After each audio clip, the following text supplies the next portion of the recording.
Hi, I'm Abigail, and I'm here today to talk to you about a particular case which can be correlated with the educational loss. And this case is NLRC SJCS versus, let us try to hide the identity, SALN. And you can find this in GR number 164376, and the decision was made by July 31, 2006.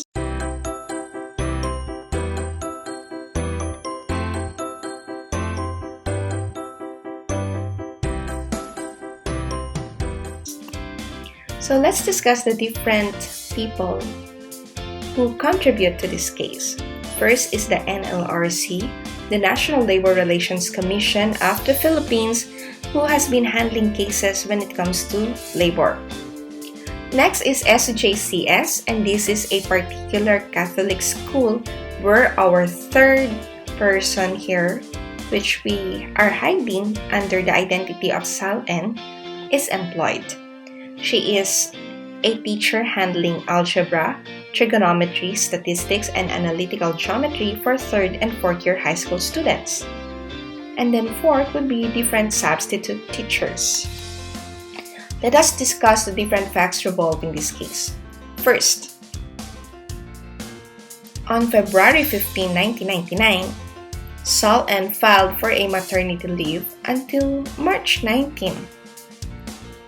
But during the time that she's on leave, she still conducted makeup tests at home. And still, during that leave, substitute teachers were actually assigned in her classes. On March 2, 1999, the Math 4 periodical test was conducted by one of the substitute teachers.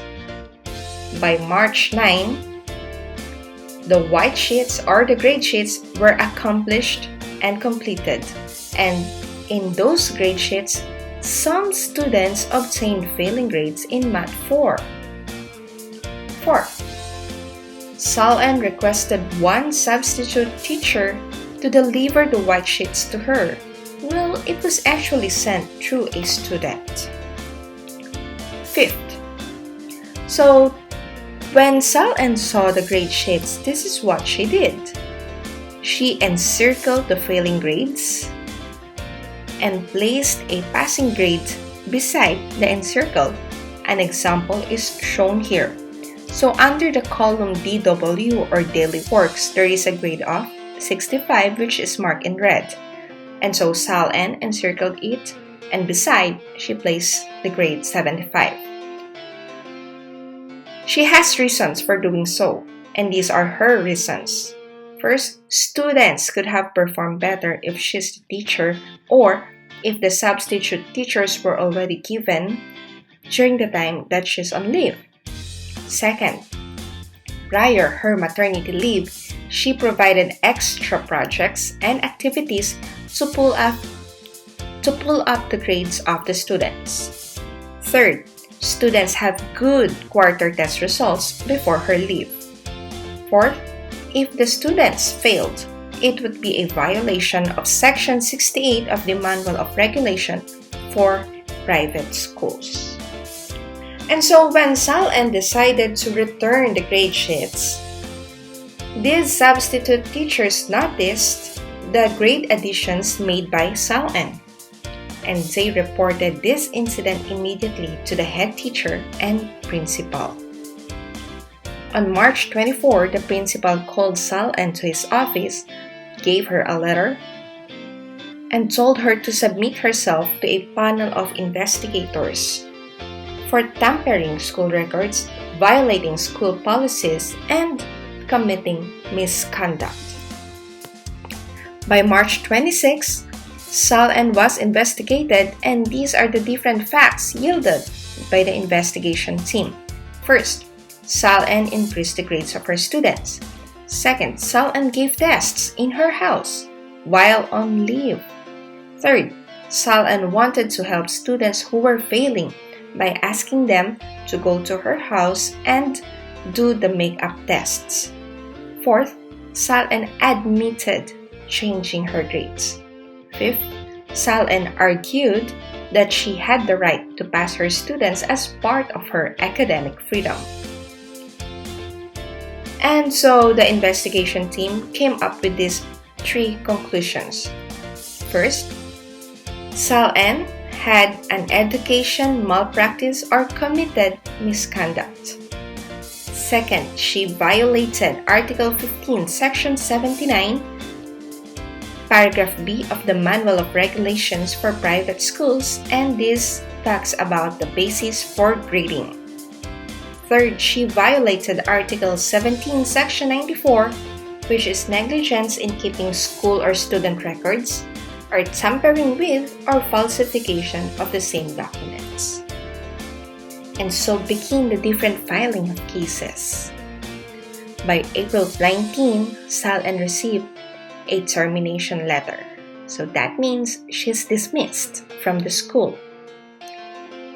By April 29, what Sal N did was to file a case to the labor arbiter, and that case is a complaint for illegal dismissal, proportionate 13th month pay, actual, moral, exemplary damages, and attorney's fees. By January 11, 2001, after many months, the labor arbiter decided that indeed it was illegal dismissal.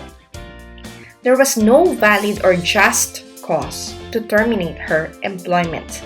It is an academic freedom to pass or fail any or all of her students as per her discretion. And in this case, the teacher opted for liberality rather than being strict. And so she was entitled to reinstatement with back wages, proportionate 13th month pay, and 10% thereof as attorney's fees. But the petitioners appealed to the NLRC. The NLRC reversed the decision of labor arbiter and said that the respondents' act of giving failing students higher grades than what they actually earned is tantamount to serious misconduct, which justifies her dismissal. Now, of course, Sal N cannot agree to this, so she filed a motion for reconsideration, petition for certiorari before the Court of Appeals. That was by November 29. And the Court of Appeals affirmed the decision of labor arbiter Edgardo M. Madriaga, stating that it is an illegal dismissal.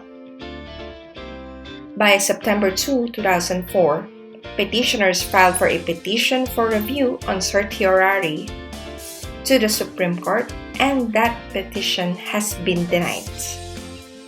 And the SC stated, wherefore, the petition for review is denied. The decision of the Court of Appeals dated May 21, 2003 and its resolution dated July 1, 2004 in CAG or SP number 69955 are hereby affirmed. Petitioners are hereby ordered to reinstate the respondent to her former position or its equivalent without loss of seniority rights or privileges, plus full back wages computed from the time that her salaries were withheld until she is finally reinstated, plus costs. So we have different lessons learned from this case. First, as mentioned by our professor since we started this class, the burden of proof when it comes to illegal dismissal lies heavily on the employer.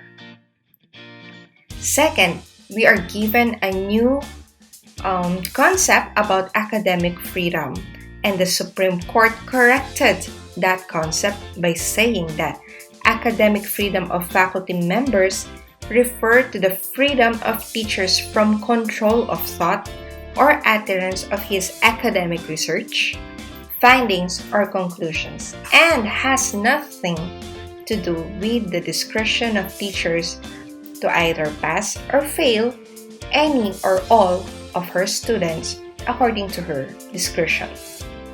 Third, in order to constitute serious misconduct, which will warrant the dismissal of an employee under paragraph A of Article 282 of the Labor Code, it is insufficient that the act or conduct complained of has violated some established rules or policies. It is equally important and required that the act or conduct must have been performed with wrongful intent. Emphasis on wrongful intent. And in this case, Sal N just wanted the students to pass, and it's not a wrongful intent. Fourth, the penalty to be imposed on an erring employee must be commensurate with the gravity of the offense. A misconduct which is not serious or grave cannot be a valid basis for dismissing an employee.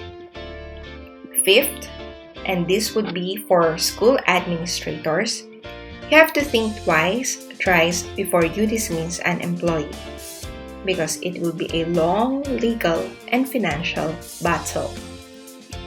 And sixth, for teachers, we may have the rights, we may have the academic freedom, but let us ensure that we are accountable of all of our actions. Still, it's a long legal and financial battle. And let me also add, it is also an emotional battle. So that ends my presentation for today, and I hope you learned something from this video. So why not just hit that subscribe button and click the notification bell so that you will be updated with the latest videos I produce for education, research, and journalism courses. So that's it. Once again, I'm Abigail. Bye!